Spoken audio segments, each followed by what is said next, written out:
I wanted to do one thing on this agenda in addition to welcoming everyone, and that is to introduce Dr. Bob Sallis.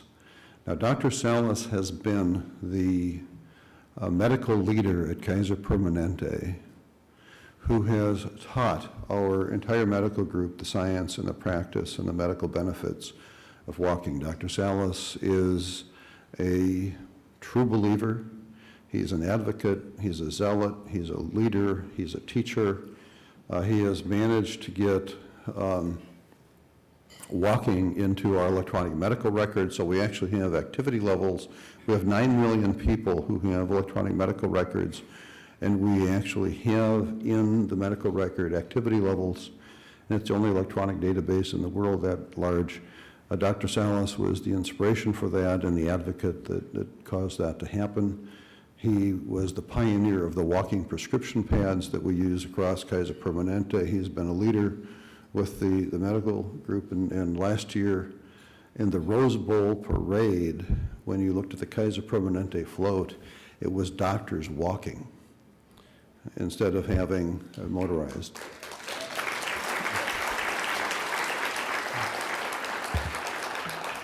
So Dr. Sallis is a champion of walking. He's one of my heroes, and it's a great pleasure to invite him to the microphone. You know, George Halverson is certainly among the most respected healthcare leaders in the world. And when he tells you that walking is something that is good for health and healthcare, I think we really have to listen. You know, I was considering the idea of walking as a drug, and I was thinking about the physician's desk reference.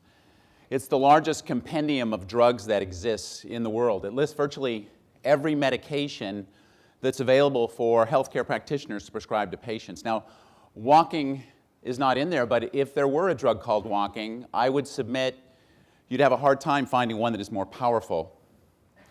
Now, walking is the generic name for a drug called physical activity. There are lots of other brand names for this drug: jogging, hiking, rolling if you're in a wheelchair, things like swimming, aerobics, biking, tennis, basketball, soccer, dancing, even gardening are other formulations of the generic drug physical activity. We know the dosage very clearly of this drug called walking. The optimal dose is 150 minutes per week in adults, 60 minutes a day in kids. Been proven with multiple studies to have tremendous efficacy. But the interesting part about this drug called walking is that even at very low doses, short amounts have a profound effect. And you like to start this drug out at a low dose and gradually advance it as tolerated. I can think of only a handful of medications that we actually recommend for pregnant or lactating women. It's completely safe. Other than perhaps prenatal vitamins, this is the one drug you'd really want to be on if you become pregnant, and we actually want to start it once we knew you were pregnant. Now, there is a vast array of indications and usage for this drug called walking. The research has been dramatic in its ability to decrease premature death, to lower all-cause, and particularly cardiovascular-related mortality rates.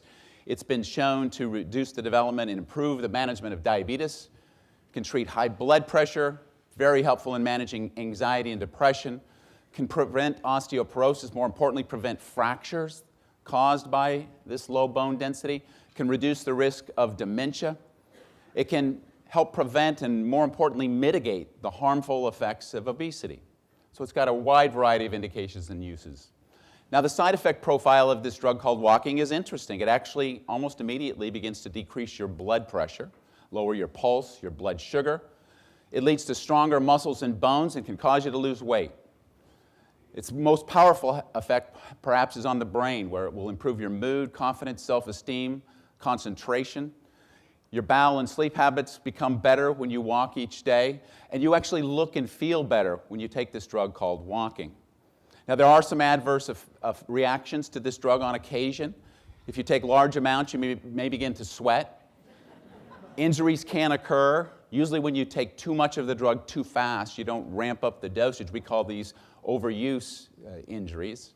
Now, there are potential for sudden death while taking this drug. That's very rare, but what you have to know is when you take this drug regularly, you dramatically lower the chance of sudden death. The administration, you can self-administer it, you can take this drug with others, often makes it more enjoyable. You can consider it a recreational drug. You like to start off slowly and increase the minutes and intensity as needed to achieve the desired effects. And I would recommend that you change formulations of this drug. It doesn't always have to be in the formulation of walking. This helps you decrease boredom with taking this drug, and it helps improve compliance. You can take it indoors or outdoors any time of the day. Now, we have a well-established dose-response curve to this drug, and what's very interesting is that the most powerful effect is when you just begin to take it. When you have somebody who is completely naive to the drug, who's sedentary, and they begin taking the drug, you get a dramatic effect. Now, to be sure, taking larger than the 150 minutes per week recommended dose, you get more benefit, but the curve starts to flatten out. The folks we really want to start on this drug are the ones who are not taking it at all. We want to at least get them on a low dose.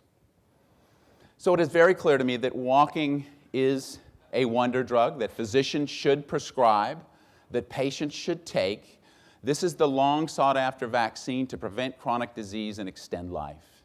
And could you imagine if we had a pill, if there were another drug that looked like what I just described in the PDR, this would be the most prescribed drug in the world. It wouldn't matter what it cost. We would insist that everybody had access to a drug that was this powerful.